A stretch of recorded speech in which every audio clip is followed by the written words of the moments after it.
12월 17일 화요일 말라기 2장 1절에서 16절까지 말씀 읽겠습니다. 너희 제사장들아 이제 너희에게 이같이 명령하노라. 만군의 여호와가 이르노라. 너희가 만일 듣지 아니하며 마음에 두지 아니하여 내 이름을 영화롭게 하지 아니하면 내가 너희에게 저주를 내려 너희의 복을 저주하리라. 내가 이미 저주하였나니 이는 너희가 그것을 마음에 두지 아니하였음이라. 보라, 내가 너희의 자손을 꾸짖을 것이요 똥 곧 너희 절기의 희생의 똥을 너희 얼굴에 바를 것이라. 너희가 그것과 함께 제하여 버림을 당하리라.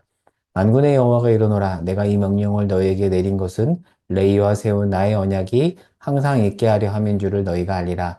레이와 세운 나의 언약은 생명과 평강의 언약이라. 내가 이것을 그에게 준 것은 그로 경외하게 하려 함이라.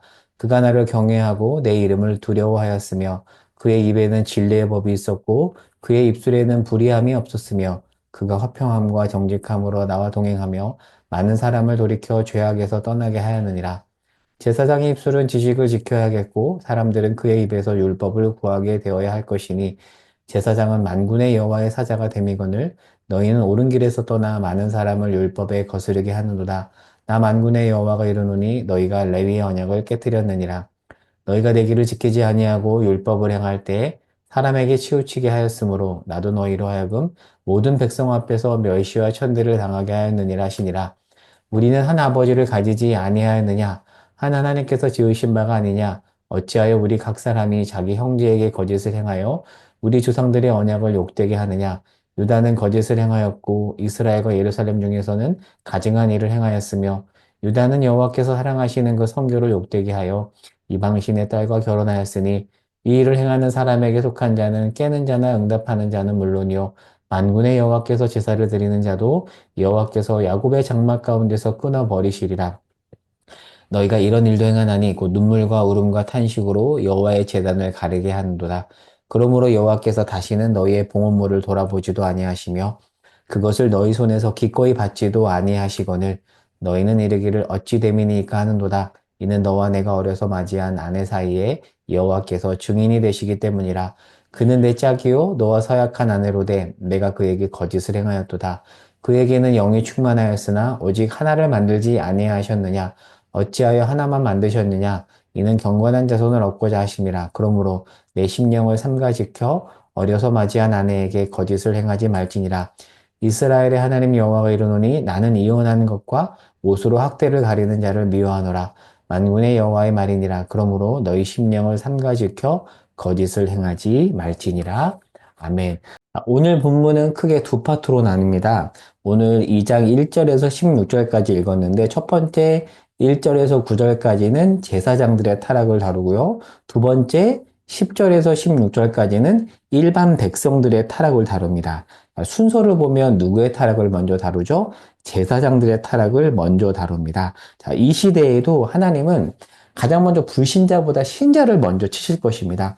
그리고 신자 중에서도 목회자를 먼저 치실 것입니다. 지금 하나님 말라기 시대에서도요, 일반 백성들의 타락을 지적하기 전에 종교 지도자들의 타락을 먼저 지적하세요. 그러니까 이 말씀은 저와 같은 목회자들이 더 겸허히 들어야 할 말씀입니다. 자, 그러면 이 당시 제사장들이 어떤 죄를 지었는지 살펴보도록 하겠습니다. 자, 3절에 보면 이렇게 되어 있죠. 보라, 내가 너희의 자손을 꾸짖을 것이요 라고 되어 있습니다. 자, 내가 잘못했다면 내가 처벌을 받지 왜 후손을 꾸짖는가? 연좌제인가라고 생각을 할 수 있는데요. 자, 이 표현을 직역하면 너희 자손을 너희 팔 이렇게 바꿀 수 있습니다. 자손이라는 단어가 팔이라는 단어로 바꿀 수가 있거든요. 히브리어를 보면 그렇습니다. 그러니까 이렇게 본다면 지금 하나님이 이렇게 말하는 거예요. 내가 너희 제사장들의 팔을 꾸짖을 것이다. 왜 제사장들의 팔을 꾸짖는다라고 하는가? 여러분 제사장은 늘 백성들을 향해서 이렇게 팔로 복을 비거든요. 이렇게 팔로 축도하듯이 복을 비는 존재인데 그 팔을 꾸짖는다라는 것은 뭐냐면 더는 제사장들이 복을 빌 만한 존재가 아니라는 뜻이에요. 그 팔로 향해서 축복을 비는 제사장들 밑에서 신앙생활하는 이 백성들이 정말 불쌍한 것이죠. 타락한 채로 팔을 뻗어서 축복을 하니 얼마나 하나님 보시기에 가증한 걸까요? 지금 이 모습을 지적하고 있는 것입니다. 여러분, 제사장들의 타락은 반드시 일반 백성들의 타락을 낳게 되어 있습니다. 그래서 오늘 본문 순서도 이렇게 돼 있는 거거든요.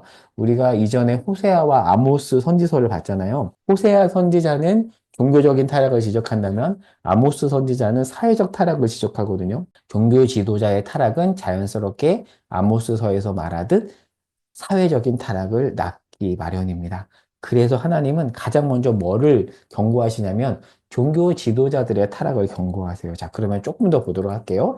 자, 3절에 보면 우리 입에 담기 힘든 똥이라는 단어가 정확히 등장을 하죠. 자, 왜 똥이라는 단어가 나오냐면 제가 그림을 가져왔는데요. 자, 제사장들이 제물을 바칠 때 제물을 이렇게 각을 치잖아요. 각을 뜰 때 뭐가 나오냐면 이 동물 안에 있는 이 창자에서 분비물이 나옵니다. 그 분비물이 똥인 거죠. 근데 지금 하나님이 뭐라고 말하냐면 너희가 제사를 드릴 때 그 제물에서 나오는 분비물을 너희 얼굴에 바르겠다라고 하세요. 굉장히 지금 세게 하나님께서 말씀하시는 겁니다. 왜 이렇게 말씀하시냐면 제사장이 지금 너무 타락했기 때문에 더럽기 때문에 이렇게 세게 말씀하시는 거예요. 자정 능력을 잃어버린 거죠. 그러니까 자정 능력을 잃은 제사장의 타락은 자연스럽게 사회적인 타락을 낳기 마련이기 때문에 하나님께서 이렇게 지금 세게 말할 수밖에 없는 거죠. 자, 7절에 보면 이렇게 돼 있죠. 자, 7절. 제사장의 입술은 지식을 지켜야 하겠고 사람들은 그의 입에서 율법을 구하게 되어야 할 것이니라고 되어 있는데요. 다른 말로 한다면 이런 겁니다. 지금 교인들이 제사장을 향해서 저분 입에서 나오는 주님의 말씀 그 설교를 듣고 싶다라고 해야 되는데 지금 사람들이 뭐라고 말하냐면 제사장의 입에서 더러운 분비물의 냄새가 난다. 지금 이렇게 이야기하고 있는 거예요. 여러분, 오늘날 교인들이 목회자들을 향해서 그렇게 말한다고 생각해 보세요. 목회자들에게 얼마나 수치입니까? 저 입에서 더러운 분비물이 나온다, 냄새가 난다. 지금 그 말을 하고 있는 겁니다. 처참하죠. 그리고 구절에 보면 제사장들이 사람에게 치우치게 했다라고 돼 있죠. 치우치게 했다. 무슨 뜻일까요? 교인들을 수준에 따라서 차별 대우한 거예요. 재물을 잘 바치고 비싼 재물을 바치는 사람들은 대우하고 그렇지 않은 사람들은 차별하고 그게 교인들이 느껴지는 거예요. 그러니까 교인들이 내가 돈을 많이 벌지 못하면 나 교회 못 나가겠다라고 생각하게 만드는 그런 제사장, 이 당시 제사장들의 모습이라고 볼 수 있습니다. 여러분, 하나님은 우리를 그렇게 대하지 않으세요. 우리가 돈을 얼마나 벌든 사회적 지위가 어떠하든 그걸로 결코 차별하는 분이 아닌데 그 하나님의 말씀을 대신 전하고 종교 생활을 가르치는 지도자들이 그렇게 백성들을 대했던 것이죠. 자, 좀 더 보도록 할게요. 자, 이어서 이제 10절에서 16절에는 그러한 제사장의 영향을 받은 일반 백성들이 지은 죄가 나오는데 어떤 죄를 짓죠? 형제에게 거짓을 행하고요. 그리고 이방신의 딸과 통혼을 하고 다른 종교를 믿는 사람과 결혼을 하는 건데요. 이것은 그들의 종교를 받아들이겠다라는 거예요. 그런 의미가 있습니다. 그것을 아무렇지 않게 행했고요. 그리고 어려서 맞이한 여인을 학대해버립니다. 어려서 만난 아내를 학대할 뿐만 아니라 그들을 버리고 다른 여자에게 가버린 남자들이 많았습니다. 이 당시 여자에게는 이혼할 수 있는 권리가 없었어요. 그런 사회에서 힘을 가진 남자들이 함부로 힘없는 여인들을 이렇게 대했던 것이죠. 그들이 신앙이 없었는가? 아니요. 날마다 제사를 드리고 하나님 앞에 헌금을 바쳤던 이들이 이런 행동을 했던 것입니다. 자, 그리고 그들이 울은 거예요. 하나님 앞에 토로한 거죠. 하나님 너무 속상합니다. 그러자 주께서 내가 그 울음을 듣고 내가 그들 심판할 거야. 너희들에게 울음을 안겨준 이들 심판할 거야 라고 말씀하십니다. 자, 어떤 모습을 보여주죠? 사회의 가장 기초인 지금 가정에 타락한 겁니다. 그리고 그 이면에는 뭐가 있었던 거죠? 종교 지도자들의 타락이 있었습니다. 그럼에도 이들은 날마다 예배를 드렸고요. 예배를 드리면서도 전혀 죄책감을 갖지 못했습니다. 왜 그랬을까요? 제사장이 있었어요. 하지만 이들의 잘못을 정확하게 지적해줄, 조언해줄, 그럴 만한 종교 지도자가 없었다라는 겁니다. 참 안타까운 거죠. 종교 지도자가 아예 없었던 게 아니라 있었는데 바른 지도자가 없었기 때문에 이런 일반 백성들의 죄가 양산되고 만 것입니다. 오늘 말씀을 정리하고 적용해 볼게요. 말라기 시대의 총체적인 타락이 보이죠? 그 이면에 뭐가 있었죠? 제사장들의 타락이 있었습니다. 가장 모범을 보여야 할 제사장들이 타락하자 일반 백성들이 타락했고 그 타락의 양상이 어디에 드러났죠? 일상에서 드러났습니다. 저는 오늘 특별히 구절을 목회자로서 마음에 담습니다. 제가 구절을 읽어볼게요. 저의 적용인데요. 구절입니다.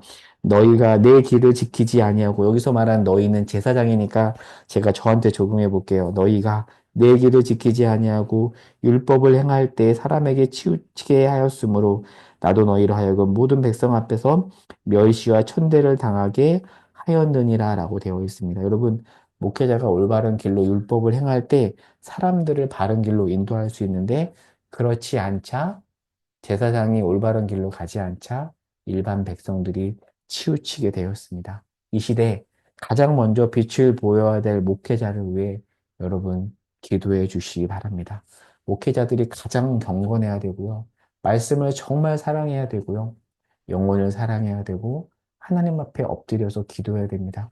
그렇게 됐을 때 그 안에서 하나님의 말씀을 듣고 그 가이드에 따라서 신앙생활 해가는 성도들이 바른 길로 갈 수 있습니다.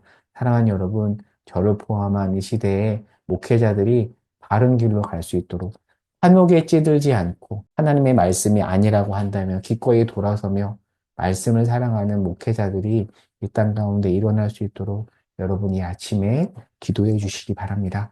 기도 제목 두 가지 적어놨거든요. 제가 기도하고 마치겠습니다. 하나님, 목회자로서 하나님 앞에 통회하며 기도합니다.